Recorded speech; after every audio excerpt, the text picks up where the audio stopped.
여러분 4월 22일 하나님께서 우리에게 주시는 말씀은 에스라 10장 16절에서 44절 말씀입니다. 사로잡혔던 자들의 자손이 그대로 한지라 제사장 에스라가 그 종족을 따라 각각 지명된 족장들 몇 사람을 선임하고 열째 달 초하루에 앉아 그 일을 조사하여 첫째 달 초하루에 이르러 이방 여인을 아내로 맞이한 자의 일을 조사하기를 마치니라. 제사장의 무리 중에 이방 여인을 아내로 맞이한 자는 예수와 자손 중 요사닥의 아들과 그의 형제 마아세아와 엘리에셀과 야립과 그달랴라. 그들이 다 손을 잡아 맹세하여 그들의 아내를 내보내기로 하고 또 그 죄로 말미암아 순양 한 마리를 속건제로 드렸으며 또 인멜 자손 중에서는 하나니아 스바다요 하림 자손 중에서는 마아세아와 엘리야와 스마야와 여엘과 우시야요 바술 자손 중에서는 엘요에네와 마아세아와 이스마엘과 느다넬과 요사박과 엘라사였더라.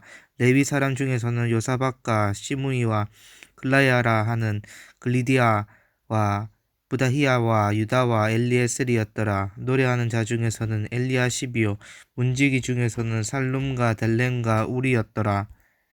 이스라엘 중에서 버로스 자손 중에서는 라마와 이시야와 말기야와 미야민과 엘르아살과 말기야와 분야냐요 엘람 자손 중에서는 마따냐와 스가랴와 여이엘과 압디와 여레목과 엘리야요 삿두 자손 중에서는 엘료에네와 엘리야십과 마따냐와 여레목과 사박과 아시사요 베베 자손 중에서는 요하난과 하냐나와 샤베와 아들레요 바니 자손 중에서는 무술람과 말룩과 아다야와 야습과 스알과 여레보시요 바모아 자손 중에서는 안나와 글랄과 분야야와 마아세아와 마떼와 블라세와 빈유이와 문하세요 가림 자손 중에서는 엘리에셀과 이시야와 말기야와 스마야와 시므온과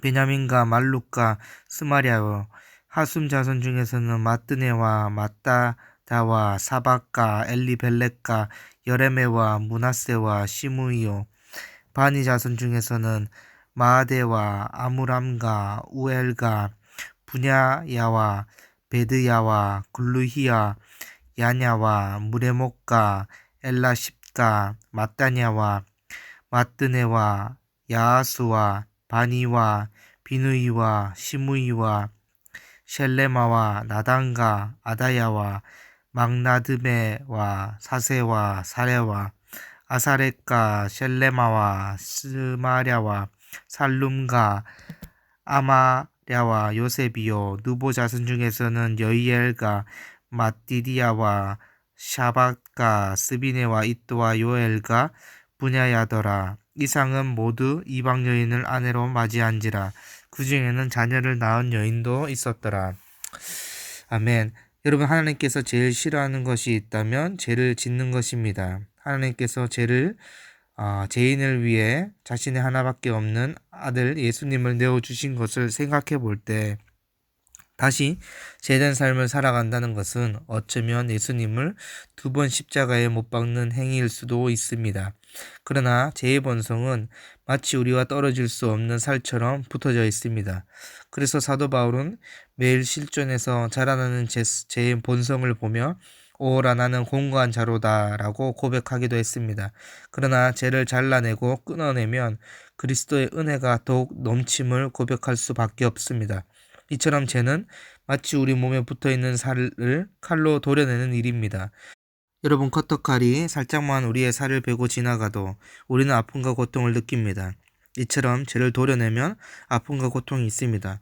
그러나 베인 자리에 적절한 약을 발라주면 어느새 깨끗한 새살이 돋아납니다. 여러분, 에스라가 이스라엘 백성들이 이방 여인, 즉 자신의 아내와 결별해야 한다는 것을 몰랐던 것이 아닙니다. 그들 가운데 자녀를 낳은 사람들도 있었습니다. 그러나 에스라는 공동체의 전체성을 회복하고 잘못된 신앙을 바로잡고자 결단의 행동을 보여준 것입니다. 그래서 에스라는 대충 하지 않습니다. 오늘 본문은 에스라가 공동체를 위해 신중하면서도 단호하게 일을 처리함을 보여주고 있습니다. 하나님 앞에 공동체의 죄를 회개하는 것에서 그치지 않고 구체적으로 절차에 따라 행동으로 보여주는 것입니다. 에스라 10장 16절과 17절 말씀입니다. 사로잡혔던 자들의 자손이 그대로 한지라 제사장 에스라가 그 종족을 따라 각각 지명된 족장들 몇 사람을 선임하고 열째 달 초하루에 앉아 그 일을 조사하여 첫째 달 초하루에 이르러 이방 여인을 아내로 맞이한 자의 일을 조사하기를 마치니라.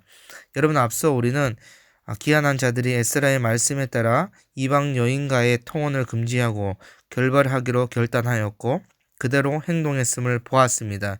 그렇다면 이 막중한 일에 대한 구체적이고 사소한 절차가 진행되어야 됩니다. 그렇지 않습니까?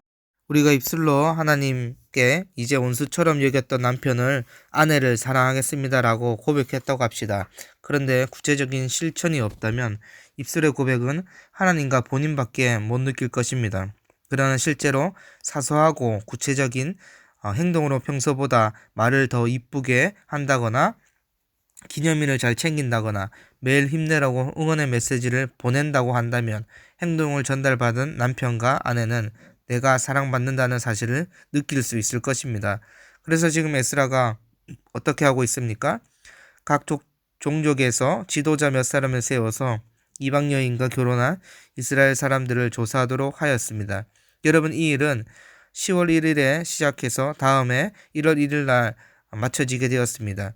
즉 이 말은 3개월 동안 지명된 지도자들이 정확하게 조사가 진행되었고 잘 마치게 됨을 보여주는 것입니다. 여러분은 이런 구체적이고 철저한 조사는 두 가지의 뜻이 있을 것입니다. 첫째는 공동체 전체가 하나님 앞에서 약속하고 결단했기 때문에 확실하게 죄를 제거하겠다는 것입니다. 그리고 제거된 자리에 바로 다시 새로운 공동체가 자리 잡게 될 것입니다. 그래서 에스라의 개혁은 멈추지 않고 이후에도 계속되었던 것입니다. 둘째는 애매한 피해자가 생기지 않게 하기 위함입니다. 구체적으로 철저하게 조사하지 아니하고 대충 일을 처리한다면 자신은 이방 여인과 결혼하지 않았는데 결별해야 하는 황당한 일이 발생할 수도 있습니다. 반대로 이방 여인과 결혼했음에도 속이고 예루살렘에 남아 있을 수도 있습니다. 그러니 이런 문제와 애매한 피해자가 생기지 않기 위해서라도 더 철저히 조사했던 것입니다. 여러분, 이제 석 달의 조사 끝에 이방인 여자와 자녀들을 보낸 사람 113명의 명단이 작성됩니다. 이들 중 성전에서 섬기는 이들은 총 28명이었습니다. 대제사장 가문 4명, 일반 제사장 14명, 레위인과 노래하는 자와 문지기 10명이었습니다. 이 명단을 통해 이스라엘의 거룩이 얼마나 심했는지 보여주고 있습니다. 왜냐하면 거룩함을 생명처럼 지켜야 하는 제사장들의 타락이 더 심했음을 보여주고 있기 때문입니다. 그렇지만 그들은 죄를 뉘우치고 모두 이방 아내들을 내보내기로 맹세한 후에 순양 한 마리를 속건제로 드립니다. 여러분, 제사장들의 이러한 모습은 하나님 앞에 신실하지 못했음을 회개하고 지은 죄를 속하기 위함입니다. 왜냐하면 여러분, 속건제 자체가 하나님께 신실하지 못한 행동을 했을 때 드려지는 제사이기 때문입니다. 즉 이방 여인과 결혼하는 것을 하나님께 신실하지 못한 행동으로 여겼고 이러한 죄는 하나님과의 언약을 어기는 행동으로 여겼던 것입니다. 또한 이러한 제사장이 드리는 속건제는 백성 전체의 잘못을 위한 것이기도 합니다. 이제 제사장의 속죄의식으로 모든 백성도 거룩하게 되었습니다.